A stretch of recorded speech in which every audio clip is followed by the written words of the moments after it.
நேரம் நள்ளிரவு 2 மணி. ஆழ்ந்த தூக்கத்தில் இருந்தபோது என் ஃபோன் அடித்தது. தெரியாத நம்பர்.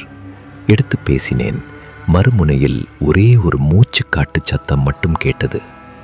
ஹலோ, யாரு என்று கேட்டேன். பதில் வரவில்லை. ஃபோனை வைத்துவிட்டு திரும்பிய போது மீண்டும் அதே நம்பரிலிருந்து ஒரு மெசேஜ் வந்தது. உன் ஜன்னல் கதவை மூடிவிடு. வேகமாக ஜன்னல் அருகே சென்றேன். வெளியே யாரும் இல்லை. ஆனால் என் ஜன்னல் கண்ணாடியில் ஒரு ஈரமான கைப்பதடம் இருந்தது. அது உள்ளிருந்து அழுத்தியது போல தெரிந்தது. பதற்றத்தில் பின்வாங்கிய போது என் ஃபோன் மீண்டும் அடித்தது. இப்போது ஃபோனை எடுத்தபோது அதே குரல் மிக நெருக்கமாக என் பின்னாலிருந்து கேட்டது. ஜன்னலை மூடிட்ட, ஆனா நான் உள்ளே வந்துட்டேனே.